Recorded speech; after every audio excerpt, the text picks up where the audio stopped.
I'm busy, damn. No, it was the Good Mandor. morning, everybody. I'm Ed Parcaut here with Mike Kelly. Mandor. Mandor, you watching the movie, the series Mandor? No, what's that called? That's Mandalorian, and then the other one. Nope. Yeah. What's up, my friend? Oh, I guess I didn't set up Instagram properly today. Oh no.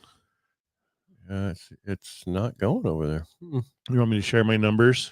Yeah, go ahead. Okay, there they are. There's my numbers. Oh, there we go. Look how it's a little slow over there. Oh, yeah, it's super slow. All right, so 540 closed sales per day for the week ending October 25th. That's not great. That's okay. That's not great. That's very low for most of the year, compared to most of the year. 528 pending sales and 590 listings. So we're down. We're slowing down in the fourth quarter.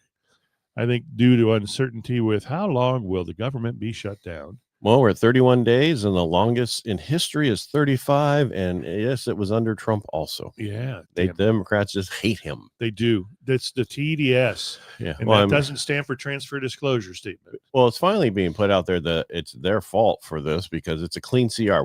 They're not asking for anything to open the government, but they don't want to because then you won't do anything in 6 weeks from now. Exactly. Probably not, but yeah, at least the government's open. Well, people think that it's a positive number on the close to sale, though. That's interesting. Oh, you're talking about what they think? No, that's what in the middle, what they did last week. How did a quarter of the realtors in California closed an escrow? Come on, you can do that. 1 out of 20. One out of 20. Yeah. 1 out of 5. 1 out of 6. A sixth of them. Yeah.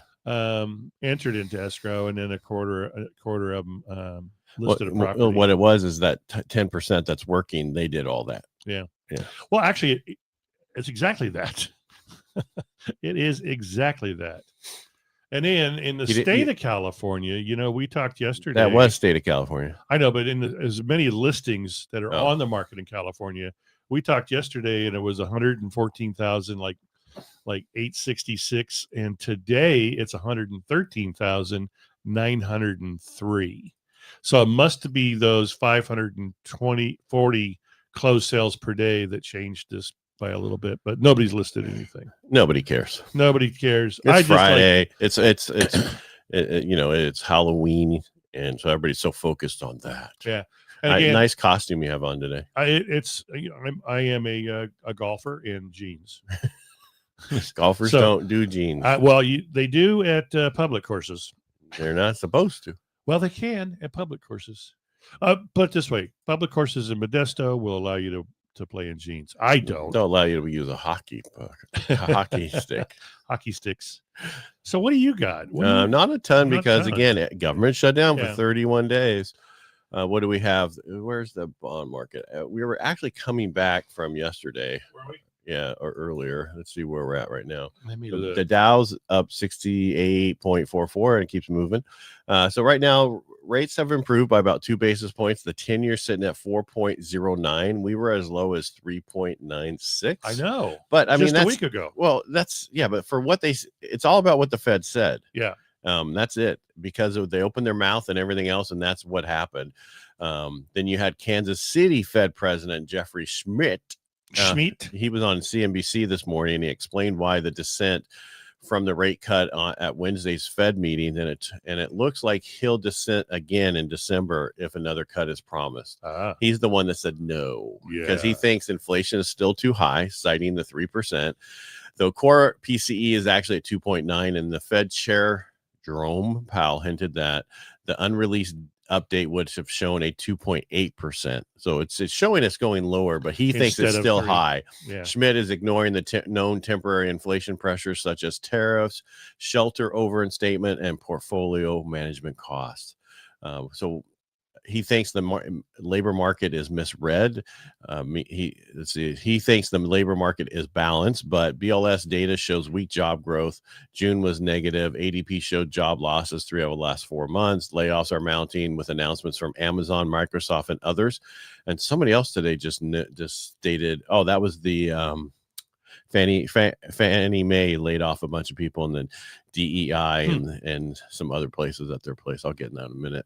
And he's also thinking AI's role in the market is causing the strong stock performance, capital investment, as proof Fed isn't too. So he's thinking we're not too restrictive because all this other stuff's going on. Has nothing to do with what you're doing. Yeah. So, I mean, if you look at NVIDIA, Meta, and others announced hundreds of billions in AI investment. Even the mortgage industry companies are investing heavily in AI tools. I'm like, where have you been? Yeah.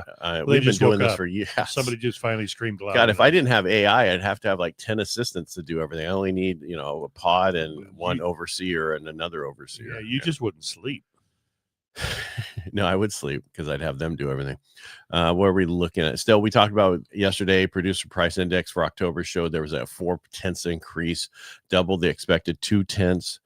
Year over year, still 3%. Big drivers was the fruits and vegetables that were up 31% and eggs up 55%. These two items alone made nearly half the monthly increase. Wow. Why is vegetables so expensive? Probably because everybody's trying to buy them now that we have trade deals with. True. Yeah, we're exporting more. Probably. You think so? I think so. Or we had a problem. I haven't asked my buddy here why we had a problem. Yeah. So I'm going to go down back to layoffs and then to some one other thing. Fannie Mae layoffs. 62 employees laid off from operations, IT, and DEI teams. Whew, that's a lot of people. AI probably helps with that. Well, I don't think they need the DEI anymore or ESG initiatives anymore. What's ESG? That's I don't remember. I have to look it up, but it's like that with DEI. It's pretty close to excluding smart girls. Yeah, that's it. Okay. Or guys. Oh, guys. Yeah. And then they shuffled around a bunch of people, but who cares? Yeah. All right. So since it's Halloween, did you know that 1 in 5 Americans believe they live in a haunted house? Wow. Did you know that? 1 in 5. Yeah. That's pretty big. So my house on Brady, when I moved in there, I kept getting woken up at night. Someone tapping you on your shoulder. Yeah. Like, is it time for me to leave? Stick around. I was single. Get out. You shouldn't have been here when I woke up. You almost sounded like Schwarzenegger right there. Get out. Don't come back. So you felt a presence. So yeah, it just was weird. So I had a lady that I knew who supposedly was, gifted to see, and she's like, was there someone who owned the house before you? Somebody in the studio that we use now. There's somebody that comes there and visits, and somebody who used to, like live here, but thinks to keep coming back because they think they live here. And so she did her little burning the stuff all over the house. And then she also told me I don't know if you've seen that. There's a hand carved guy like bent over like he's bowing that I got a long time ago. And she's like, the person who's making that is coming back to see that, so you might want to get that out of your bedroom.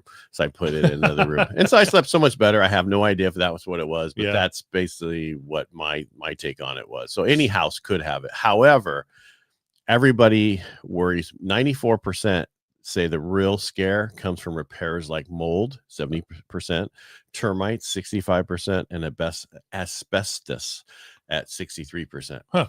Financial fear is the supernatural fear.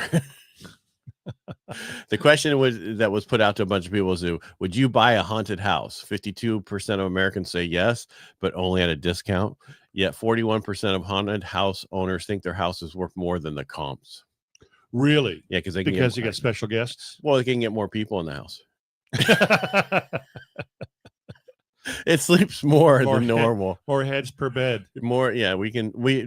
Yes, it's only a 4-bedroom, but we have double that in there. Yeah, we just don't know it. We got a whole family that was slaughtered here that still hasn't left, right? 60. Yeah, well, that's different. That's not ghost. That's you have to disclose major problems like that. No, I know that. Disclosure law. 68% of sellers wouldn't voluntarily disclose a haunting. Did you know there's 4 states that require the disclosure?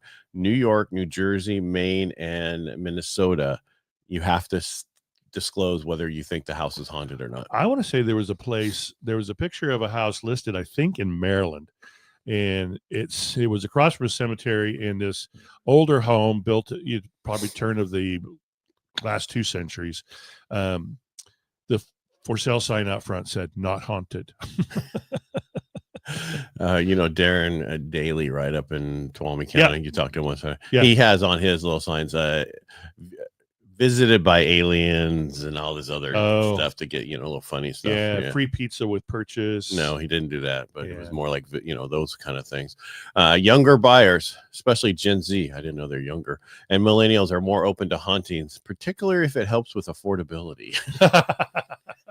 I'll put up with a ghost. Yeah, I can get him to leave. Yeah, it's all those new ghost movies where they actually talk and become friends and stuff.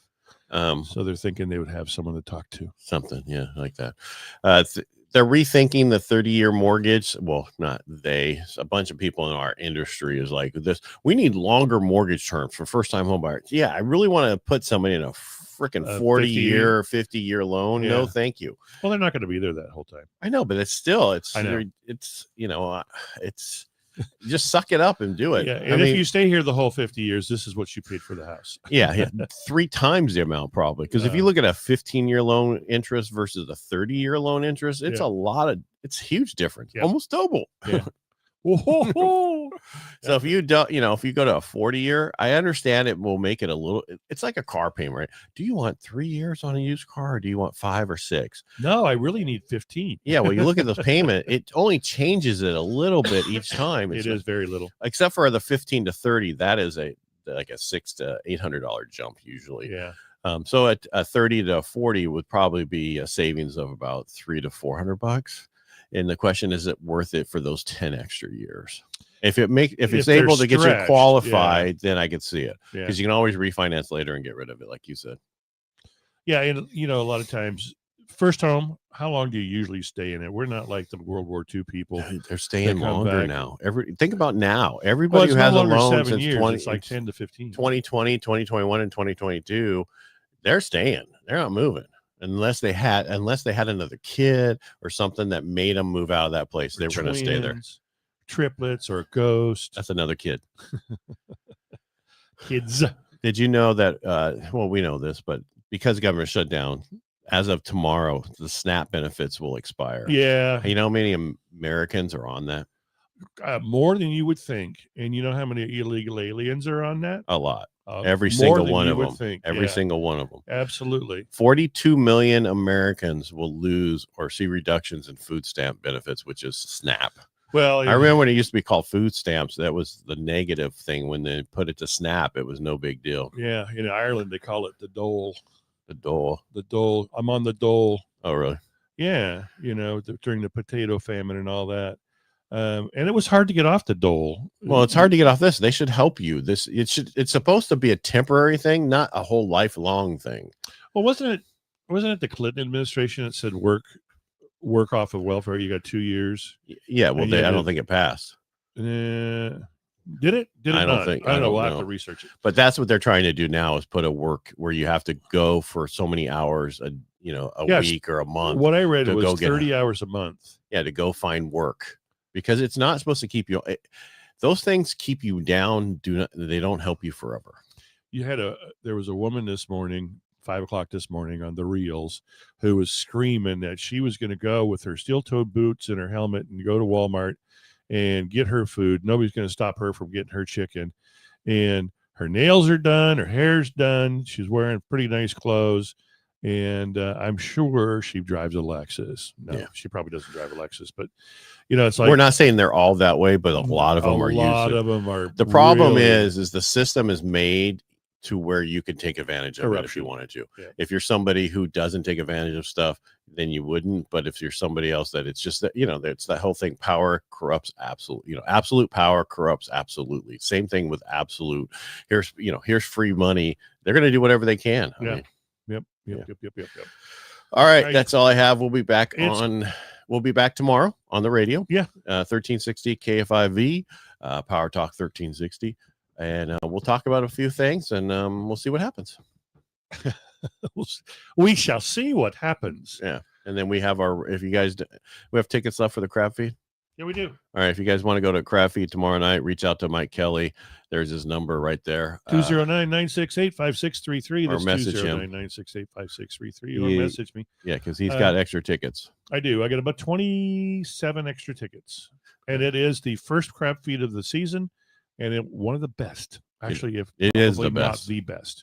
You also have a choice between steak, chicken, or a hamburger. I can't believe how many people are having hamburgers. Really? Yeah. More than you would think. Oh, yeah. Well, a lot of steaks too, right?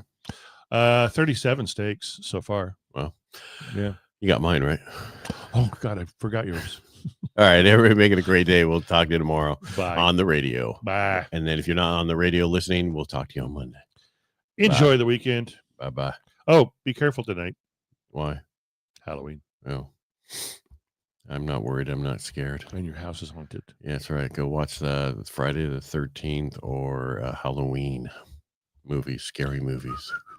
Or the first Scream. Freddy Krueger. They need to remake that one. Oh. That's Nightmare on Elm Street? Yep. Those were the ones. We're still on, aren't we? Yes, we are. I'm really close right now.